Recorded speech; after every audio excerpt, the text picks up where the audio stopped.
Yep, I believe we're live. It seems to work. It doesn't give you a lot of notice. We are. Okay. Yeah, I love the way they went from free to free with all sorts of ways that you can, do intros and stuff to like totally stripped down. Now, Yeah. the free version is trailer trash version of. Yeah, does nothing. Well, what it does really well is when you try to set up a stream, every time you click on it, it asks you to go to the paid version. So it's like it advertises constantly. It's just Right. the stream there kind of sucks. In your face marketing. Like Yeah. they're going to have a breaking point, and he's going to upgrade. Yeah. Why did I quit Restream again?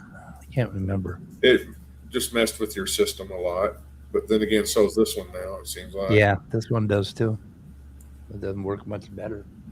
But anyway, so I just wanted to actually talk tonight. I'm not sure. One of the things I want to talk about is Britt Hartley, whose videos I linked in the description, has a couple of videos. That I linked. One was a little kerfuffle she had with Matt Dillahunty over secular spirituality, and another one is AA. You don't need God for AA, and she does a really good job. I saw the AA one. I never did see the Matt Dillahunty one. Yeah, it's linked in the description. As you know, I love my description. Matt, but Dillahunty seems to have gotten really grumpy these days, and holy shit! Not just Matt, but there's this thing with I don't know, his name is Durante Lamar or something. Yeah. And they're fighting, and just like everybody's fighting with each other, and it's like, what the fuck? Do we not have enough in dealing with this religious nonsense that we got to fight with each other? Well, it's like what they want. They want us to kind of crumble and break apart and disagree, so that we don't present any kind of united effort to make the world more secular. We're doing it to ourselves, though. I mean, it isn't Christians that are doing it. Yeah, it's the same thing with Christian groups. If you get in there and start bringing up doctrinal issues, then they're going to break into infighting. Yeah. And if you do that as a strategy, it's a tragic strategy. If you do that as a strategy, you can keep them fighting and make them more.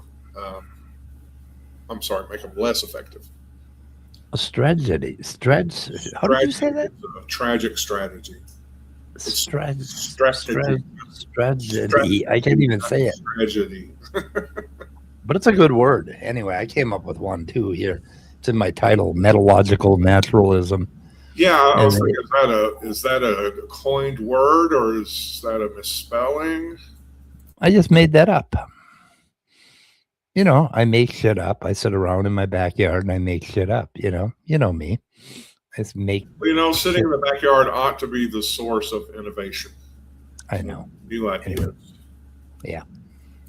So, like a lot of atheists lose their shit over the word spirituality, but I keep pointing out that spirituality isn't just about belief in dogma-oriented religion. It's been around forever, long before Christianity. The word itself, I guess, comes from the Greek meaning breath, like the spirit or whatever made you alive or animated you. Pretty much is our breath. I mean, when you think about in Hebrew, I think it's ruach, and in Greek, it's pneuma. Oh, shit. There's also like Zoe and bios in the Greek that have different connotations. Yeah. Anyway. And Britt Hartley has said it a couple times, and I've said it. Let's take the word back, because it isn't all about, like I keep pointing out that we have a meat brain. We don't have a fucking logical computer brain. Reason and rationality and all of that are wonderful skill sets. Okay. But most of our lives we spend in a more feeling, biological, interactive, emotional mode, And we don't always exist up in our little, thinky brain. The thinky brain is something that it's a skill set that we develop. So thinking and reasoning is like walking, but you wouldn't say the only thing that we can do with our muscles is walk in straight lines, right? We can walk real well. We walk well and we think well, that sort of thing. Those are just a small part of what it is to be a human being. Hey, real There's a whole quick, bunch of other Austin stuff. is trying to connect, and Austin, if you can hear me, is saying devices not connected. So Who is?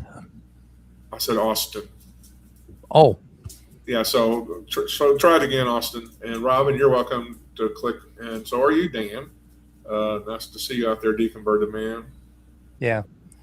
There we go. There's Austin. Okay. Hey, Austin. Yeah. So anyway, before you guys give me any pushback on this, so basically reasoning is a skill and walking is a skill, and I'm comparing the two. And thinking and reasoning and walking actually uses sort of it evolved from the same section of the brain, basically, this sequential organizing of thoughts, from one to another. So it's very much a neuroscientific thing. That thinking is kind of like moving. It's kind of like moving your feet and walking around or whatever, doing something in sequence. So, but that isn't all there is to being a human being. I mean, there's a fuck ton more: depression, angst, grief, hatred, anger, love. Just a million things. Huh? I said envy. Would you like me to kind of read off Britt Hartley's definition of spirituality? Oh, please. Okay, and I just basically did a quick, I guess this is Gemini inquiry. Britt Hartley defines spirituality as an innate human birthright and genetic capacity to connect with life. She separates it completely from supernatural beliefs, gods, or organized religion. Her framework, which she calls no-nonsense spirituality, which I think is a book as well that she has written, treats spirituality as practical, science-based toolkit for navigating existential crises. The core pillars of her definition include awe, connection, contemplation, creative expression, relational engagement, somatic movement. So she's incorporating all sorts of tools in the traditional woo-infested toolkits and just, applying what seems useful. And to me, I've always held that spirituality is pretty much depends on your, for a religious person, what their religious viewpoint, what their theistic worldview is. And for somebody, who is secular, it would depend on their secular worldview and what they think is going to maximize their sense of wholeness and wellness in this particular world we find ourselves.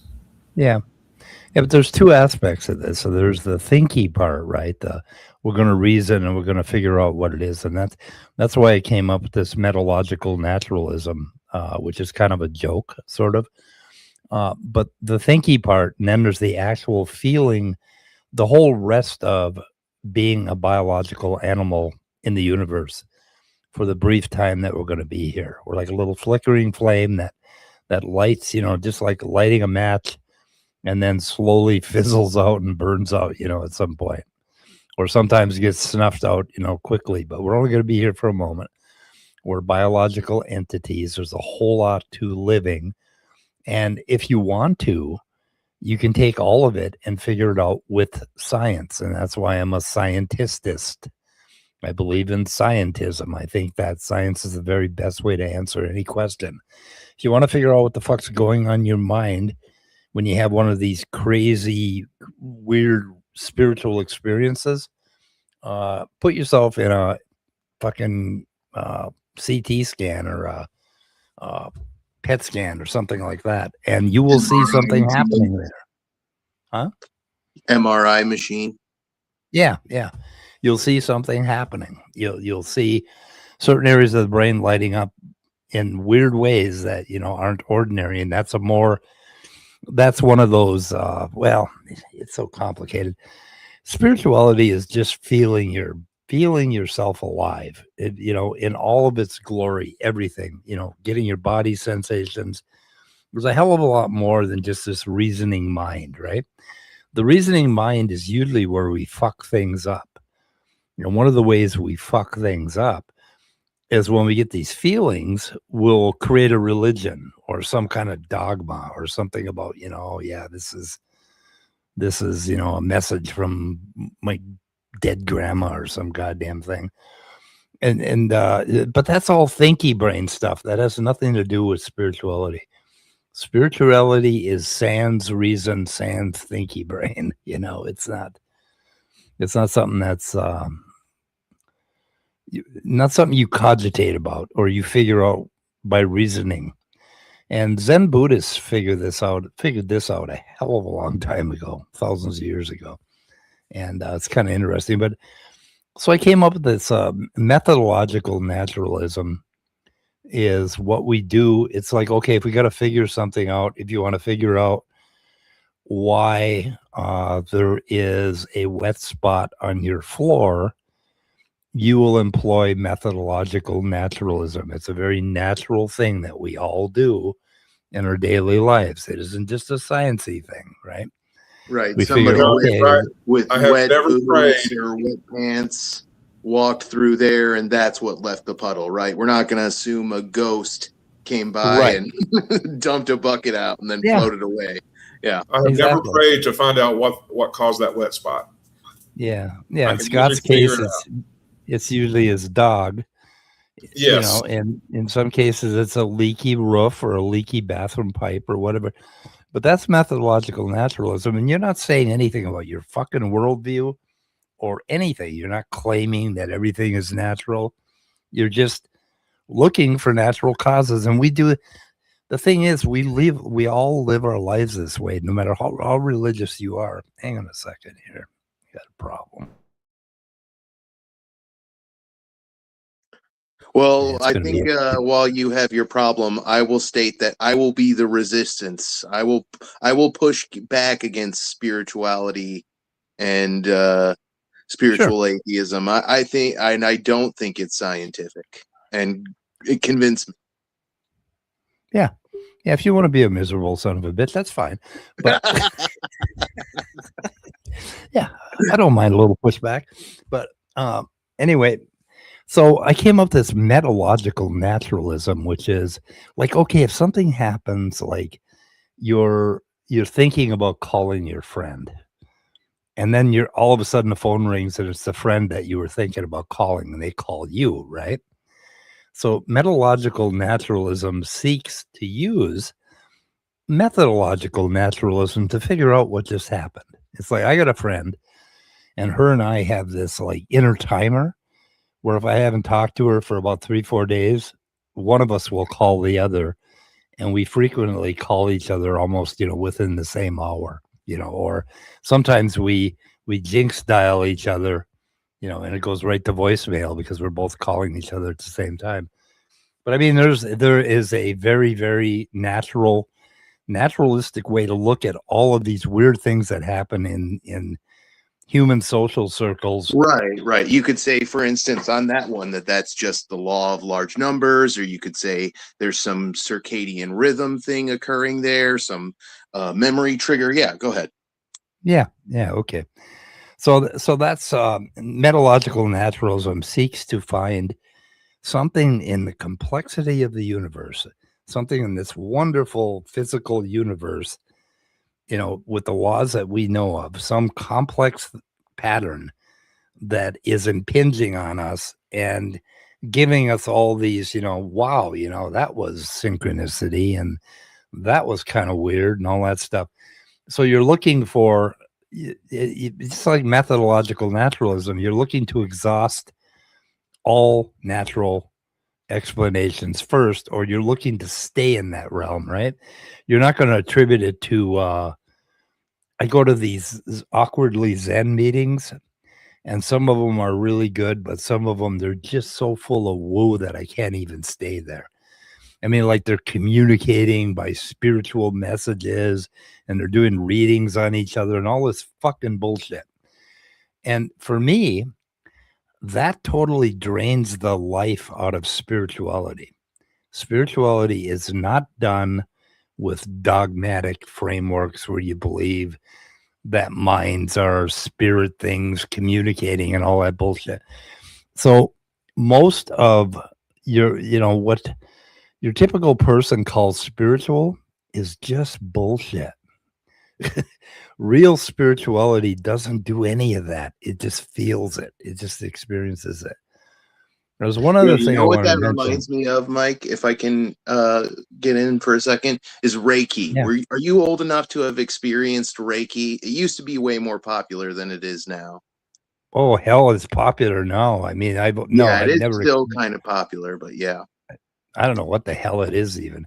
Because what you described of people like sitting in a room trying to communicate psychically or like with their spirit. That's kind of what it's like if you go to like a Reiki practitioner meeting. They're all chanting and drawing symbols in the air with their hands and like touching each other. And the whole idea behind Reiki is that the people are channeling spirit energy through their hands into people's body, and it's like healing them, or and that's kind of what you're talking about, I think. So that's an old thing. I thought it was some newfangled thing that just came up in the last 10 years. Well, my grandma fell for that shit back in the 90s, so I tend to think of it as old, but yeah. Where did your grandma live when she encountered it? Michigan. Oh, see, I was you know what? That actually might not be the case because she was all over the place. She actually was a Christian Hindu interfaith priestess, and she did travel to like Asian countries sometimes and study with Asian philosophers and stuff. Yeah, well, that's kind of bullshit that I think just goes way outside the lines. But the thing is, if you do that, if you engage in one of those sessions and you just don't think about it, shit will happen. It will induce things in your mind that wouldn't have ordinarily come up. So the rituals are important because our brain is made of meat and we're made of meat. And if we move our limbs, we move our mind, so you're going to do things like, but the thing is, if you want to actually sit down and figure out what's really going on, you need science. So it's all science all the way down. There's a reason why moving your limbs and doing Tai Chi or something like that puts you in a better frame of mind or worse, depending on, whether you've gone down a rabbit hole. And there's reasons for all this shit. There's nothing spooky going on. But okay, so if you're an atheist, right, you don't have to fucking reject all that. You can still participate in those rituals. You can participate in prayer. You can participate in synchronicity. You can have all these wonderful, fantasies and fictional things going on. You can do all that as long as at the end of the day, you get your fucking feet back on the ground and you don't believe that you've communicated with your grandma, your dead grandma. You know what I mean? So that's absolutely. Yeah. I know I said I would be the pushback guy, but no, I absolutely agree with that. I have a picture of my mom who passed away when I was 10 years old, and I've hung it right at the top of my staircase, so I see her every time I walk by, and I stop and talk to her all the time. And I don't think a single of those messages have actually reached my real mother's ears. I know I'm talking to a photo of her, but it is comforting. Yeah, but it's not just comforting, but it allows you to honor her and her life and your relationship with her and all of that, and you're doing all that in yourself, and that is spirituality.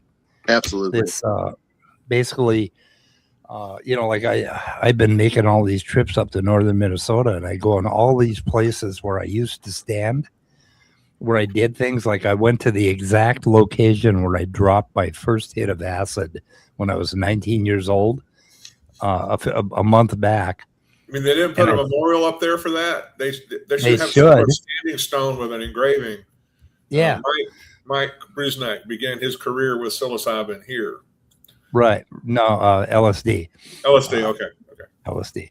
So me and my friend we were in the middle of the woods in this old foundation of a house where he grew up, and I partied like 1,000 times, and we had all these experiences, and you could feel this just wonderful feeling that came up within me, that one could say, oh, the spirit gods of the area were communicating with me. Well, fine, if you want to fucking say that, but what was happening is you got a couple of human beings remembering their lives, right? We got all that shit in our brains, and we're in that same spot, and we were honoring all that. And so I would call that a spiritual experience. And there's nothing woo about that. It is me being a human being. Oh, fuck yeah, Kafai's gonna show up.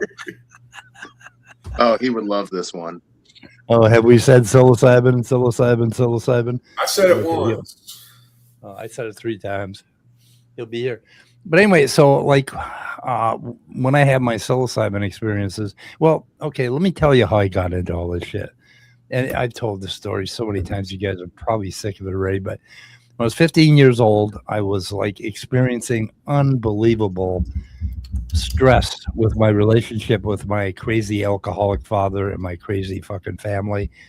I was having hallucinations. I was reading existentialism and skepticism and philosophy, and I was at the point of hurting myself. I mean, I was way out there. I was so sick, and I was lost. And I started reading a book on by Ellen Watts on. He's like into Zen Buddhism, and Zen Buddhism is secular. Kafai will say he believes in God, but that's bullshit.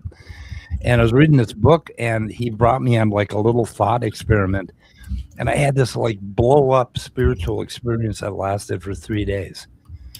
And I was like, what the fuck? I mean, all of a sudden, it was like I was standing outside of myself and my father and viewing us from as if I was like a third-party observer. And all this shit became clear, and I had this enormous feeling of peace. So for my entire life, I chased that feeling with psychedelics, with smoking dope, whatever the fuck I get my hands on, meditation or whatever. So it's kind of defined my life, and I knew that there were these extraordinary experiences that you can have as a human being. And there's a guy, Andrew. God, I keep forgetting his name. He's one of those blocks. I'll think of it if I stop thinking. He studies this stuff. He puts people in scanners. He puts monks in scanners and stuff, and he does this entire study on of this spiritual experience, this feeling. Now, when you look back at history, you'll have like, okay, what was it? Paul on the road to Damascus? Was that it? Yeah, that I think that's when Saul becomes Paul. Yeah. Okay. He had this enormous experience, right? It happened to him. So, and Zen Buddhists will talk about, they call it enlightenment, but there are these flash experiences that you can have. Andrew Newberg, there you go. How did Deconverted Man know that? Damn it. Thank you. It's Andrew Newberg that wrote a book on it. But anyway, so they study these experiences, and when you look at it, okay, they've also found that it happens to people that have epilepsy. They'll have an epileptic seizure. There was this one kid in particular that every time he had one, he had this enormous feeling of peace and this wonderful spiritual experience. And that was his temporal lobe going into Fritz mode, right? Just like boom, boom, firing in a rhythm. And so it's a physical thing that happens to you. And it's happened all throughout history.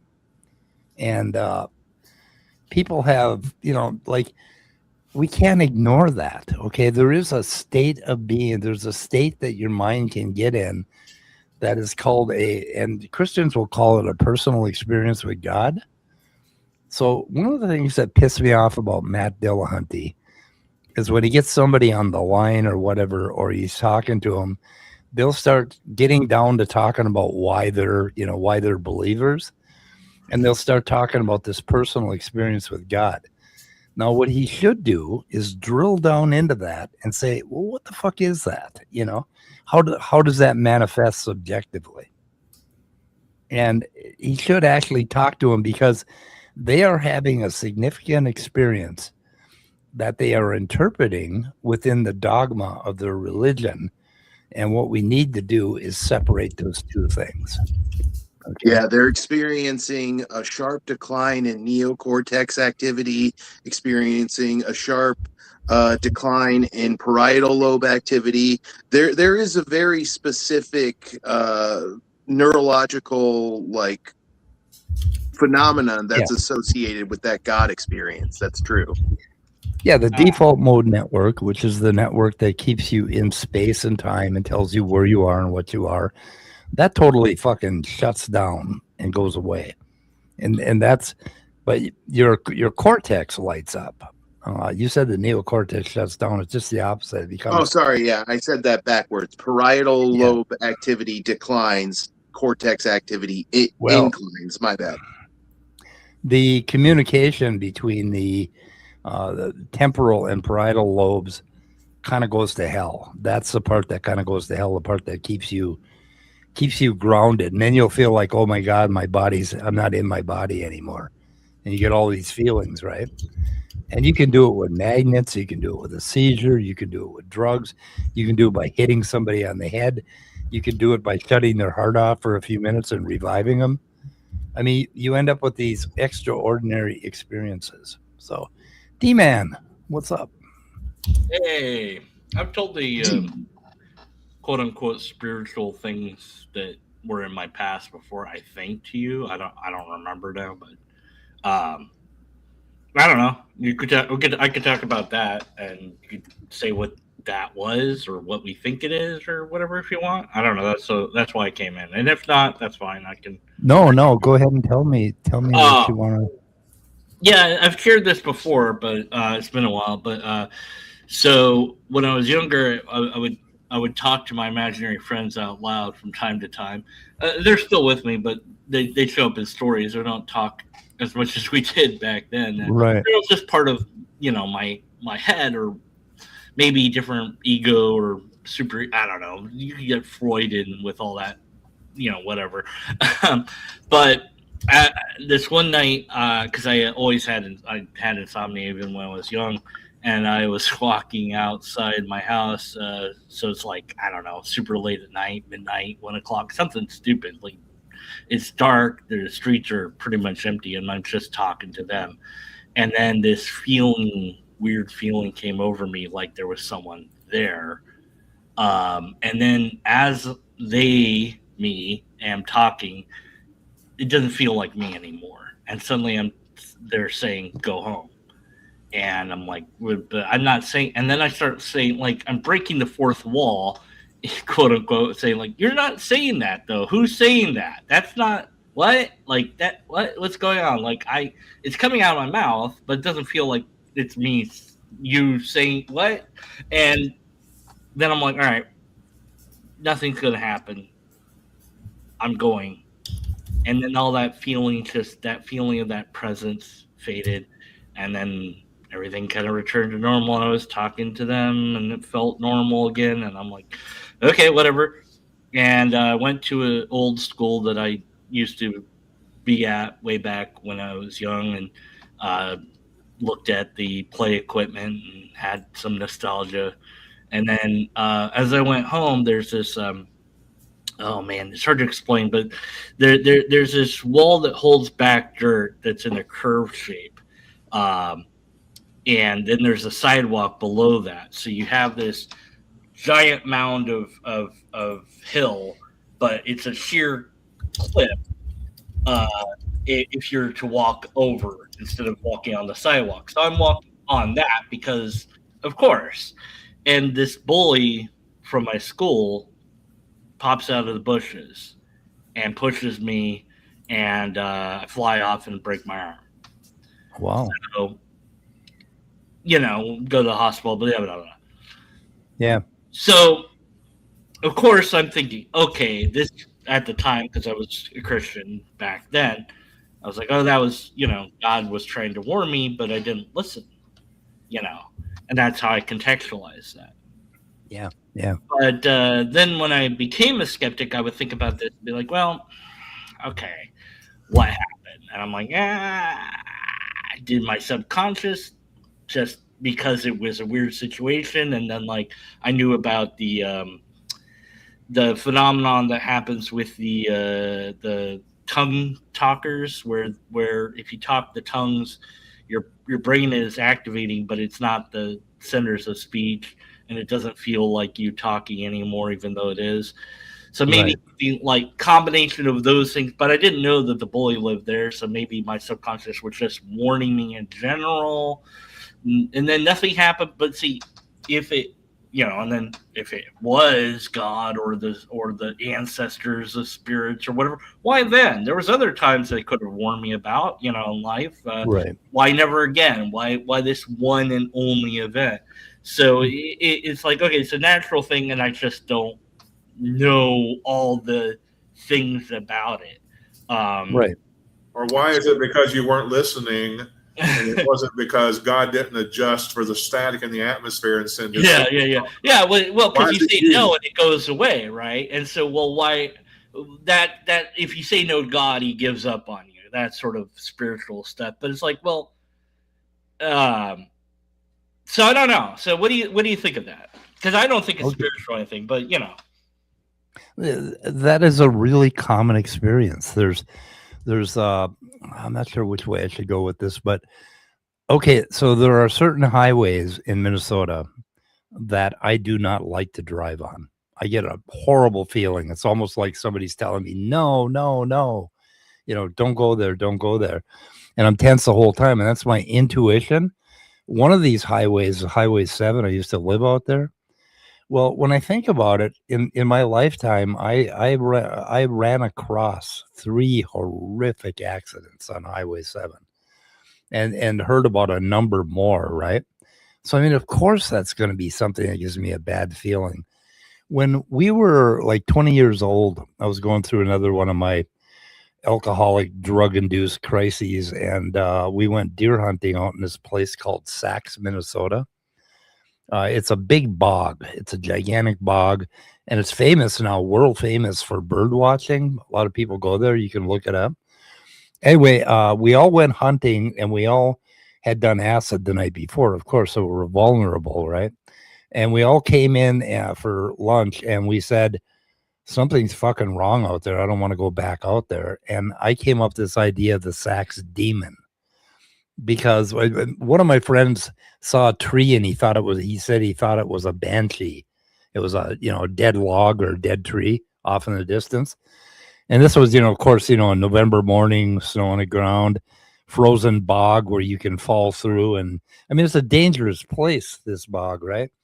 And we all got this like horrible fear of going back. We didn't go back hunting out there. And there are things like there are intuitions like that. And when you look at them, if you look at them rationally, there are a lot of goddamn good reasons to have these intuitions that you should stay away from a certain place, or you should be more alert.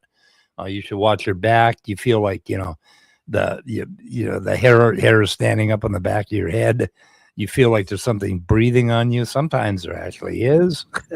Yeah, I've been watching a bunch of these things that live in the Appalachian trails or Appalachian Mountains videos. And if you don't get those tingly feelings from watching those, your nervous system is dead, because of course it's also how you tell the story. There's a lot of packaging that goes into giving you and getting those even exalted spiritual feelings, the way the story is told. But still, when you think about the stories that have been told about critters in the Appalachian Mountains, you kind of don't want to go out there. You kind of are going, what am I going to run into? Because people do get those feelings. People do see weird things that they can't explain. And so it does trigger all of those parts of your brain. But here's the problem. Here's the problem. If you think about it and you think, okay, there's something communicating with me from the great beyond, and you start to come up with like what you're doing is you're coming up with a rational, dogmatic explanation, and that is going to lead you to believe that you can fucking communicate with spirits, right? And then you're going to start hearing all kinds of bullshit, because most of that stuff is noise and bullshit. Most of the stuff that tells you, oh, don't go here, is just, bullshit. Exactly. Yeah. And And of course, it makes me think of the law of large numbers, because we're constantly doing that. We're constantly Right. calculating the possible consequences or outcomes of future steps. And sometimes we're going to end up being right, especially if we're talking about an extremely large number of trials, which we are with human experience.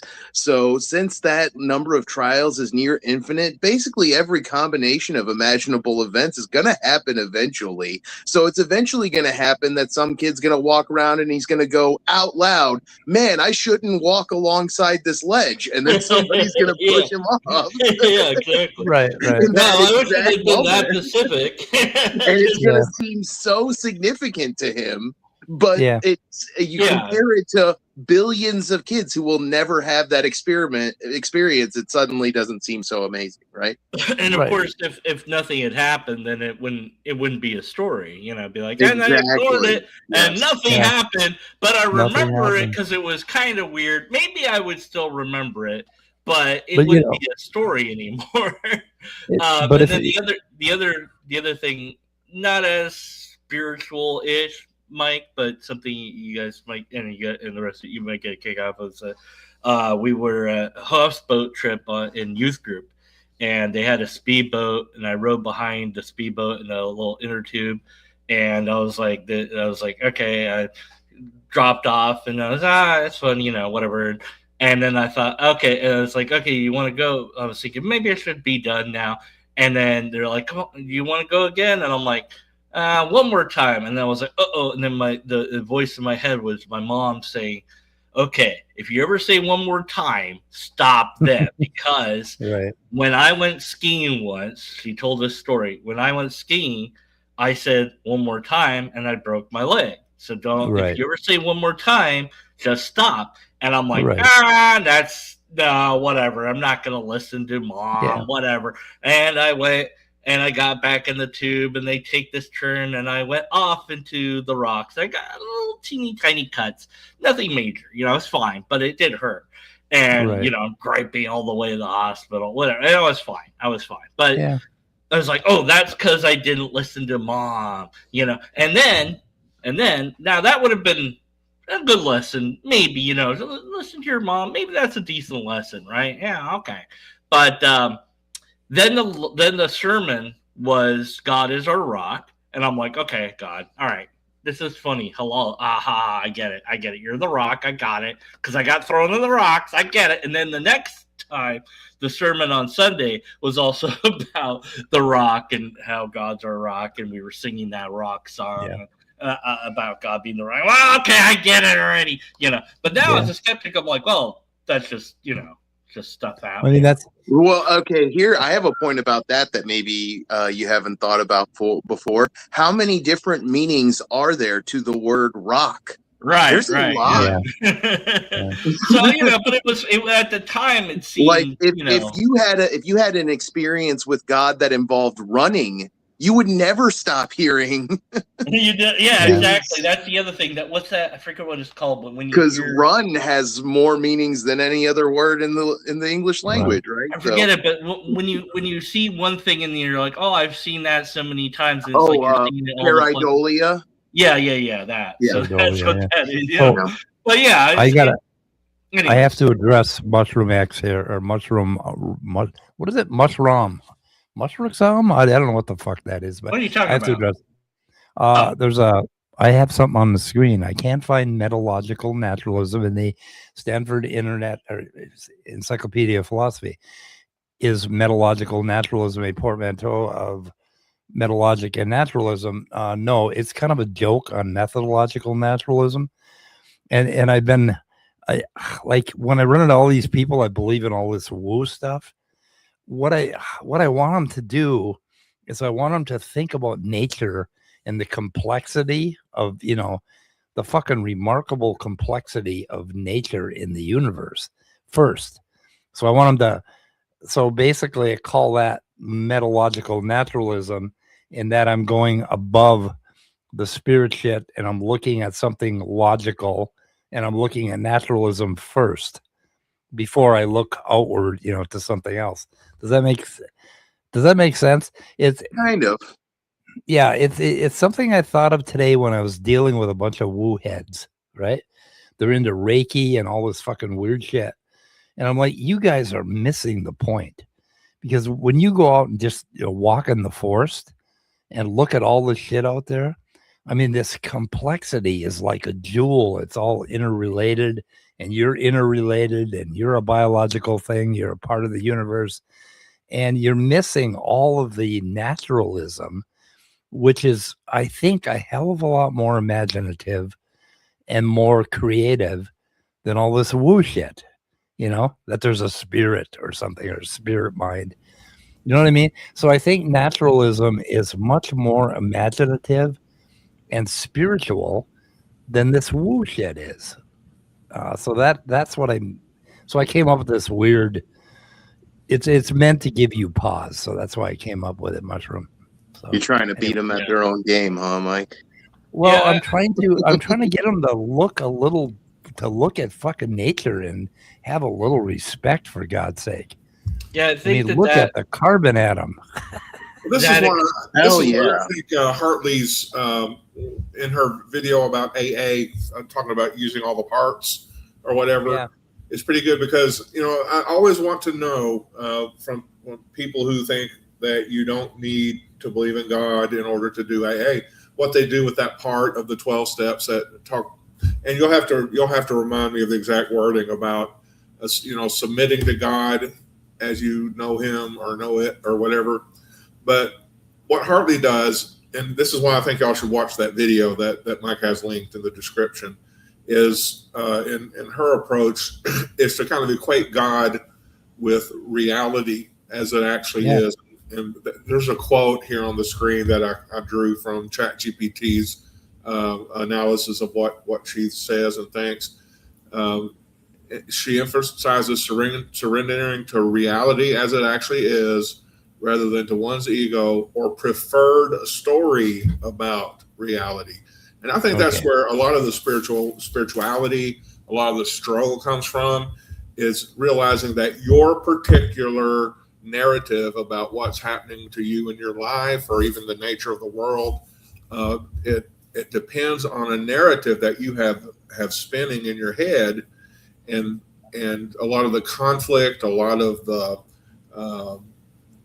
suffering you go through, whether it be with dealing with your life in terms of addictiveness or dealing with grief or whatever, has to do with what is going on in your head about narrative. That. And there's a lot of therapies that deal with that as well. What's the one?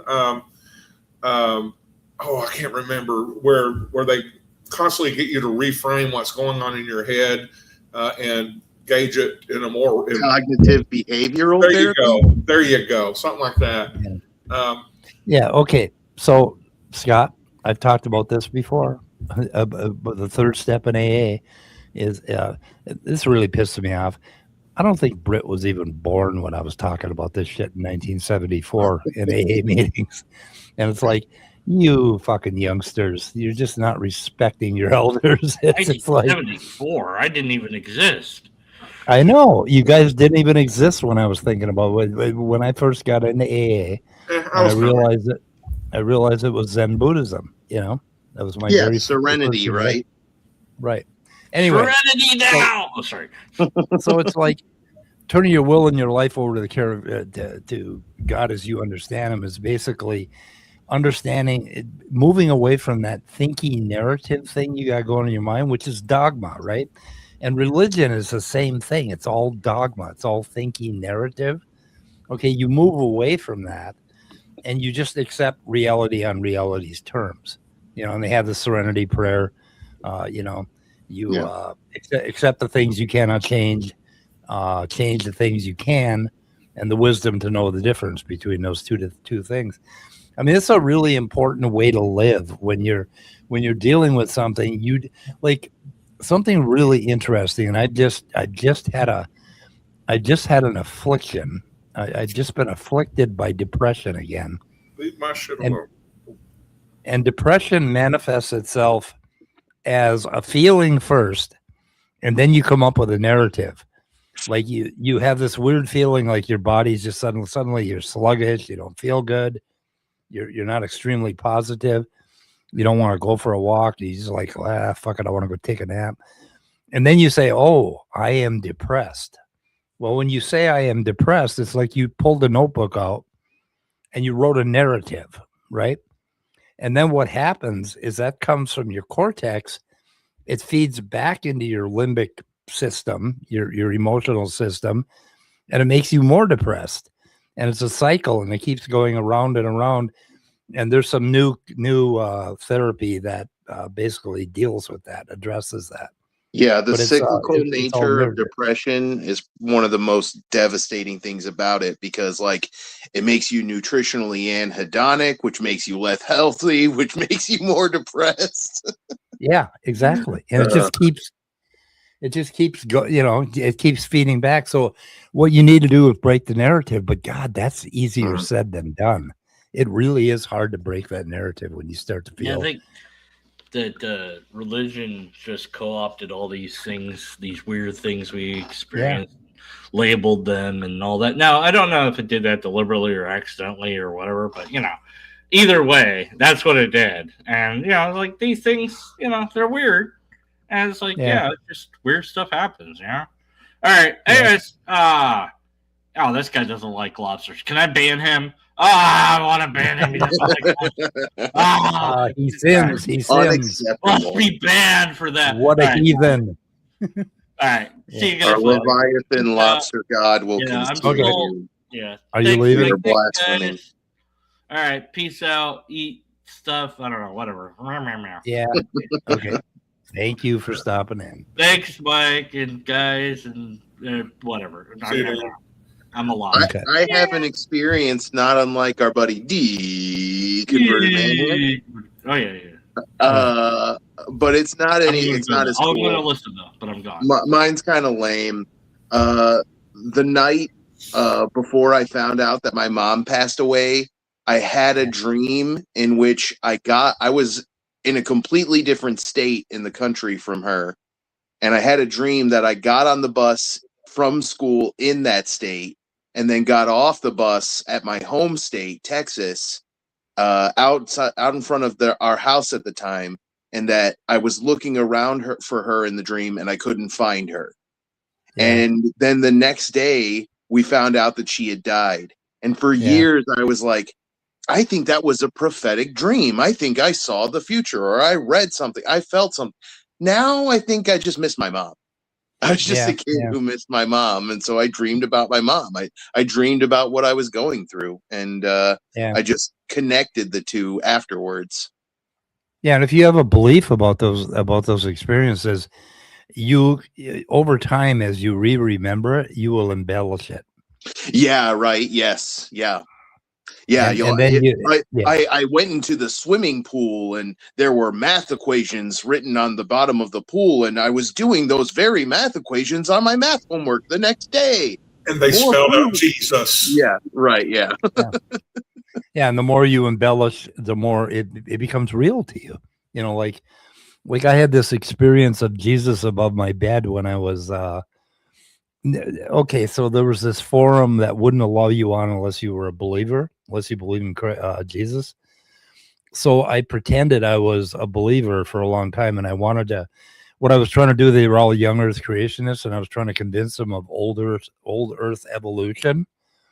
And so I had to pose as a Christian for about 3 months, and I just, I was doing a lot of posts as a Christian, as a believer.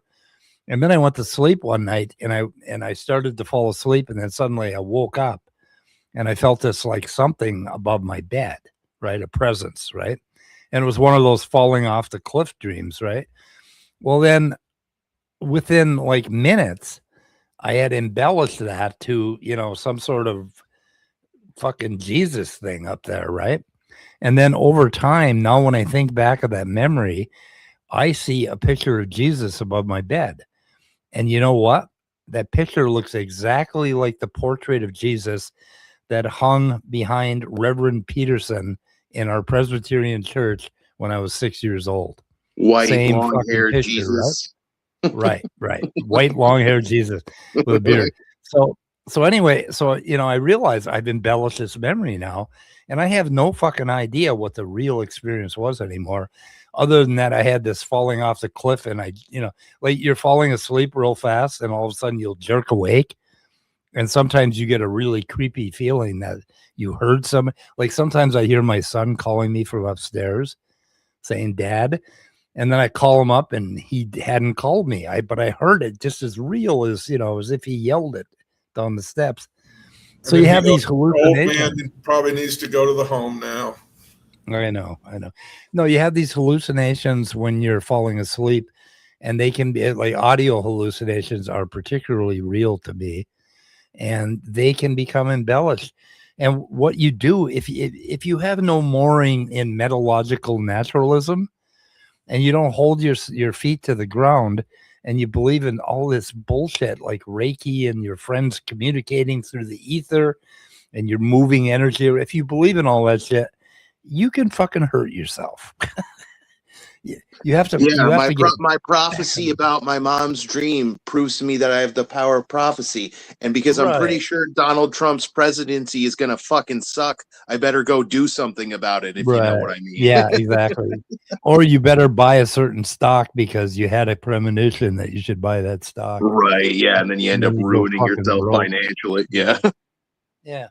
So I mean that's the whole thing, but so the message here that I started out trying to convey is, let's take this fucking shit back. Listen to Britt Hartley, even though that little shit wasn't even born when I was doing this stuff. Listen to her because she's really great. She is really good at talking about this stuff, and she was the only person I thought that came close to getting secular AA. I go to secular AA meetings, and what they do is they try to cut the whole God part out, and they're missing the fucking point of the 12 steps, which is this giving up and accepting reality and all this other bullshit. So anyway, we need to take these fucking words back and not be afraid of them. Screw religious people, screw the dogma. And like right now, a lot of young people are moving away from Christianity, and a fucking butt ton of them are moving into this crazy crystal Reiki bullshit, and that freaks me out. Well, a lot of it, Christian women are leaving Christianity, or at least evangelical Christianity, because of Christian men, because they've all red pilled themselves and become MAGA jerks. Yeah. There's a lot of MAGA divorce happening. It's almost become a meme. MAGA divorce. It could probably be a hashtag or something trending. Who the hell is Jason Page? Deconverted man just linked. He looks like Ernest. That actor. Let's see if I can pull him up. Oh, You're talking about Jim Varney, the actor. Yeah. Ernest. He was Ernest, right? Wasn't that his character? Yeah. Yeah. Ernest, scared stupid. Yeah. Yeah, he was in Ernest. That character was in just a whole lot of commercials back in the, I guess, 70s or 80s. He had an invisible partner named Vern, and he'd go, "Hey Vern, what's going on?" And he'd talk about his favorite ice cream or whatever. And because Ernest was like holding on to the windowsill with the window open, Vern would close it on him and go, "Oh, Vern, that hurts." So he was a commercial icon for so long, and then they finally, I guess, started put him in the movies and other shows. Yeah, it's pretty cool. He had a neat story. He died young, I think. he had a neat kind of success story. Anyway, I don't know what is Reiki. It's all about like, oh, okay. So I had this counselor, and it was a family therapist. We got into it because, living with my kids and working with them was problematic. So we got a family therapist, and it was like 6 blocks from my house. And then they moved about 5 miles away, and then they changed their name to like Reiki something or another.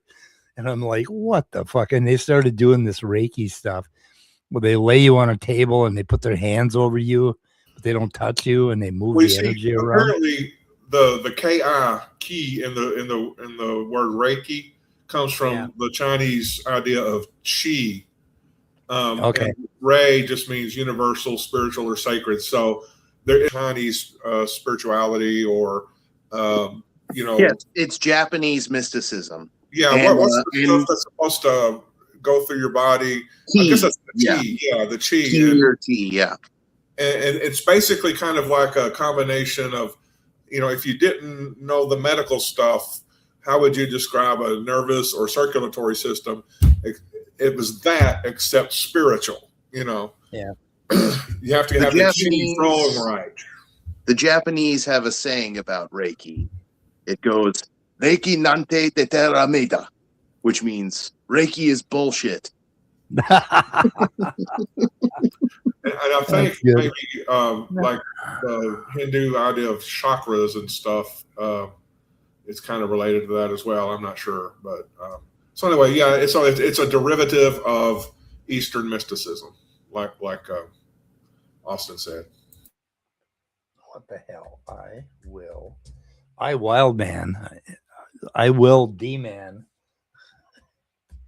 Fucking auto-corrected to I wild man. I don't know why. Mike Wildman. You heard it I here wild first, man. everybody. I'd be crazy. I'd be crazy spiritual man. Done too many mushrooms. There's a really interesting thing about psychedelic experiences is you go through hell for the first hour or so, when your whole world is melting.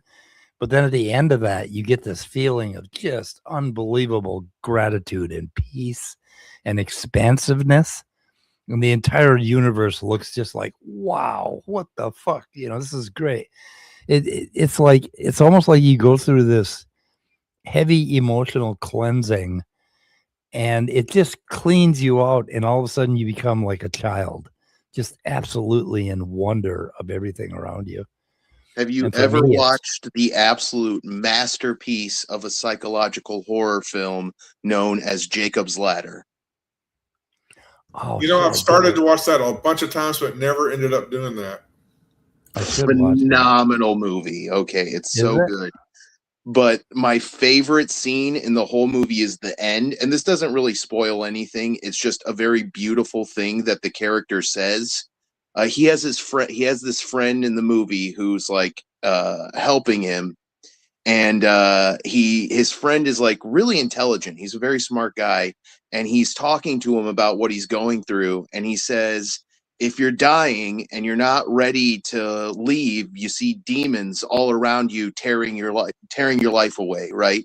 But if you're ready and you've made peace with it, instead of demons, you see angels freeing you from the world. Wow. And I just thought that was so beautiful. For that to get dropped at the end of a horror movie was just really poignant. Yeah. I'm gonna have to watch that. That sounds it is so for that good. part alone. It is one of the best horror movies ever made, in my opinion. Yep. Anyway, so in other business, I've been studying mollusks and zoology, and I've been studying embryology more seriously, and God, I hate it. I just embryology is so difficult that I never feel like I know enough to actually start talking about it. You have one more year before you have to do. I've got it on my calendar, so you better be ready. Oh, really? I gave myself 3 years? 2 years. I need another one 2 more. Shit, I'm never gonna make it. You might have to file for an extension. keep going over. At least I figured out fucking Hox genes finally. Hox genes are pretty cool. I mean, they're they're a really odd set of genes. They have memory. They do this ratchet thing. They're different kind of genes, and they're the reason that we're here. If that Hox gene mechanism hadn't happened, I don't think there would be complicated animals at all without Hox genes. So, but I fucked back and forth with ChatGPT. It's like, no, that's not what I'm talking about. Tell me about this. Tell me about this. And it finally came up the research avenue that I want to actually figure out how Hox genes do what they do. I mean, everybody talks about how Hox genes design the body parts, but I want to know how the fuck do the Hox genes get turned on in the first place? And why do they get turned on in a sequence, right?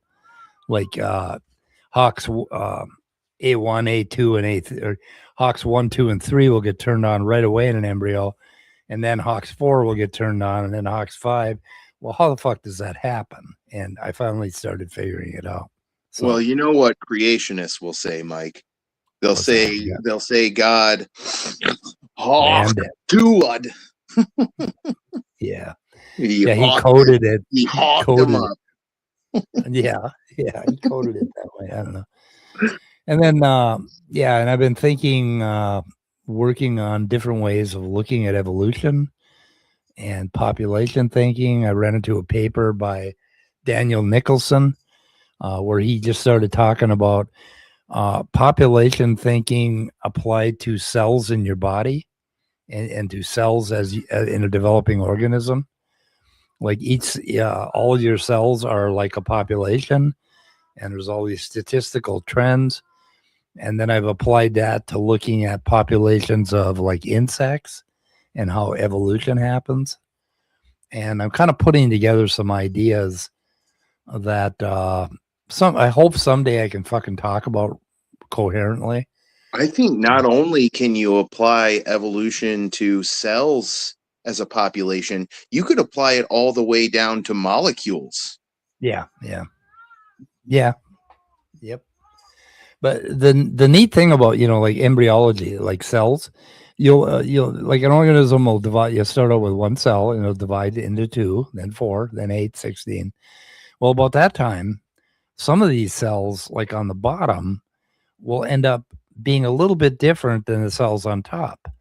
And then those cells on the bottom will divide further, and they'll have 2 offspring, right? They'll have 2 different types that they'll develop into. And then for each of these 2 types, one will develop into your muscles, one will develop into the liver. And then for the liver, like there'll be like, I think there's like 16 tissue types or something like that. They'll further divide. So it's like offspring, right? There's a genealogy. Yeah. There is a phylogeny, right? The phylogeny inside of your body. And do we have D-Man up there? Okay, you put him up there. Hey, D-Man. Anyway, Kevin Lentini. What's up, guys? Are you quoting some Hellraiser there, Kevin? I think you might be quoting some Hellraiser. Angels to others. The Cenobites, yeah. Hey, you're back. You must have something to say. No, not really. Here's the thing. Here's how genes get turned on. So how? Share the screen thing. Share the screen. Where's the screen? For me, it's grayed out, and I click on Add to Stage, and it won't. Let me get rid of. Hold on. Here, press your button. Hold on, kid. Okay, I stopped sharing, so now you can share. There you go. Stop! You're making my. You're the dominant allele because you're so hot. Yeah. All right. My work here is done. That female owl wants the Hawks Tua all over him. Yeah. Okay. Yeah. That's a female owl? Yeah. I thought it was an eagle. It Well, looks they're like all- an owl to me. I They don't look know. like I called it. all- I'm gonna say Yeah. it's an owl because I know You Kurt heard- in the hey, audience you know, loves I owls. heard that somebody here was possessed by an owl. Yeah. Yep, I have a whole flock of owls living outside my house. There used to be 2 of them. Now there's Somebody about in 10 of them chat's down there. possessed by an owl. Yeah. No, didn't work. All right. Okay. Later, guys. Goodbye. Later.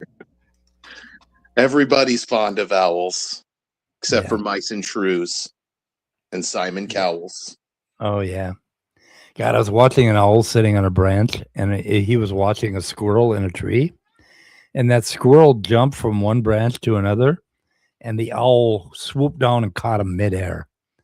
That's what they're waiting for, is for the squirrel to do a jump, and they nail him right in the air. It's really something.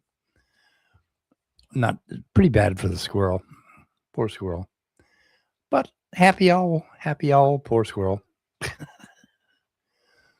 I don't know. Anyway, so yeah, what else? I've been doing, that's all I do is study, and then every day I was like, oh, I gotta do it. I gotta get online and talk about some of this stuff. I never fucking do. I wake up and I go back to studying, and like I'm gonna die, with all the shit I learned without ever saying anything coherent about it, and that kind of makes me sad. You have your good days. Yeah, well, it's a good day. I wrote down a little card on spirituality, and I talked about it, and I made a point. And I'm hoping everybody thinks about this, and because if we in the future, if we just get our feet back on the ground, accept science, worship science, use science for every fucking thing to figure all this stuff out about being a human being, we are going to become a remarkable community, a remarkable collection of beings, if we just get our feet back on the fucking ground, and figure out, what we really are. We're little blobs of goo on a little thin film on a little tiny speck in the middle of the universe. And, but we're so much more than that, right? You can zoom in to your local forest and realize a speck of stuff, right, at the same time. So anyway. Thousands upon thousands upon thousands of galaxies. They're just far, far away. Right. It's like, wow, I just can't get my head around it. Incredible. Which is why reality as it is a great idea for those who want to pursue 12 steps without worrying about what they mean by God. Yeah. I think the idea of a future where people worship science is really intriguing. In this hypothetical world of yours, Mike, would like scientists and like really clever science literate people, would they be like revered? No, I don't think so. You lost me then. Okay. Come back. No, with they'd be like, revered. no, we don't want to do that. We don't want to make false gods. I'm That just would joking. that'd be worshiping false idols, right? Well, as don't the wanna do scripture that. says, we are the priests of the temple of Syrinx. Our great computers fill these hallowed halls. Hallelujah. In my happy utopian world that I think about in my little fucking brain, my scientism brain, we would have schools where starting in about third or fourth grade, we'd start to talk to children about what was going to happen to them and their brains as they approach puberty and go through puberty. And we tell them, and I actually did this with my sons. I told them what it was going to be like to have a crush. I told them how stupid they were going to get, how they had to use their thinky brain to not be stupid when they get a crush and not become stalkers, right? Because the difference between having a crush on a girl and being a stalker, very fine line. And my kids, it was really amazing. One of them came to me when he was 13 years old, and he says, Dad, I think I have one of those crush things that I taught him about, right? Anyway, in my world, they would teach me young males that they're going to have this competitive urge, and they're going to want to hurt other males, and they're going to want to do stupid things in front of the girls, and they're going to want to do stupid things in general. And you would explain the neuroscience behind all that. And so basically, we would be giving our kids an owner's manual for their brain so that they could become better people and not do stupid shit every time their little wiener got, twitched. Yeah, that sort of absolutely. 'Cause children start off kind of sociopaths. You kind of have to teach them, Well, morals and empathy. Yeah, and yeah. Well, it's a little publicized fact that toddlers kill more people with guns than anybody else, right? So yeah, I that guess doesn't surprise me, unfortunately. Yeah, so if the doorbell rings and you see a toddler, just open fire in that little shit. He's there to kill you.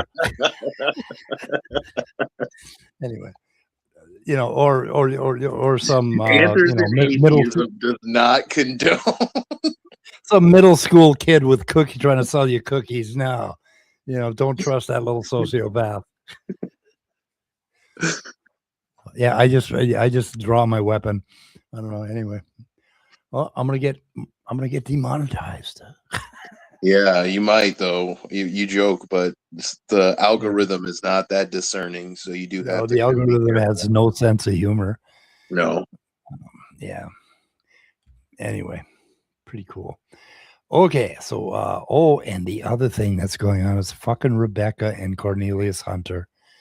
We have to address. Oh, they are really at it. Evolution is a religion, and if you look at the science, evolution is disproved. And I mean, real scientists know that evolution doesn't work. And the only thing they have is religious arguments, and we're all religious. And it's like just on and on and on. And Projection I have much? Huh? Projection much? Yeah, right. Yeah. And he's going on. I made a video about that like 3 days ago and uploaded it to my channel. You did? Yeah. Well, not about Rebecca and Cornelius specifically, but about the creationist talking point that evolution is a religion. I'm going through and systematically trying to refute every single creationist talking point and argument, which they make a fucking lot of them. So it's going to take me a while, but I've done 2 so far. Oh, I'd love to join you on taking apart Cornelius Hunter. Okay, so it was an uploaded video on your channel? Yeah, I uploaded 2 videos. It's in a playlist on my channel called Refuting All Creationism or something like that. Oh, where the hell is it? Is evolution the foundation of an immoral worldview? That was the one I put out today. Okay, so refuting all creationist claims. You got 2 videos. Okay. Come on. I don't want to go to the video. I want to get the playlist. Here, view full playlist. Okay. So I'm going to go ahead and post that and put it in my description. Okay. Well, God, when you do a video, Austin, fucking tell us about it, I'm so sorry. I fucked up. Yeah, you did. We have a group chat particularly for that, That's why we're all on that chat. Okay, and I'll put that in my description as well. Thank you. But, yep, I think I want to get out of here now. What do you think? I think I'm good to go. Yeah, this was a good conversation. An hour and 14 minutes. That's plenty. And you know what I said I was going to be the pushback guy, but I think you sold me. Like, I do think that we can take that spiritual experience back without, the believers using it to eye poke us. I think it's a good point. God, well, as long as you're like face palming your head in amazement at how cool the world is and everything, I think it'll be okay. I think that's kind of the root of what we're looking for. Now, if you face palm it in dismay at dumb things that Cornelius Hunter can say, then you probably need to spend some time connecting to nature. Just so Austin, you made my day, you made my month, you made my life. Just one convert is all I need. One young person out there that's going to pick up the torch and charge on and get to this I don't know. They call it humanism, but I'm not totally on board with all that shit. But it's kind of like I like to call it scientism. Everybody hates that word, but no, we can figure everything out about our little fucking lives if we understand neuroscience really well. I How think. about realityism? Reality. Oh, also, I want to start a church that worships the carbon atom and how it combines. I mean, the complexity of carbon atoms. That's a good church. We should start that one. We could worship carbon. Carbonanity. Carbonanity? Yeah, carbonanity. I like that. And yeah, we can build a fire like we can have a worship fire, with that's making carbon charcoal, worship Some time traveler is going to come back and try to assassinate you, Mike, and take you to the future where carbonanity has destroyed the world. Right. Okay. Turn it into a charcoal cinder. Yeah, they burn everything. They're like, let's burn it. Burn the witch. Burn the witch. Anyway. All right. Great talking to you. I'll jump out now. Thanks for having me, y'all. All right. Okay. Nice talking to you, Austin. Peace out, y'all. Goodbye, cruel world. We're leaving. Goodbye. Bye-bye.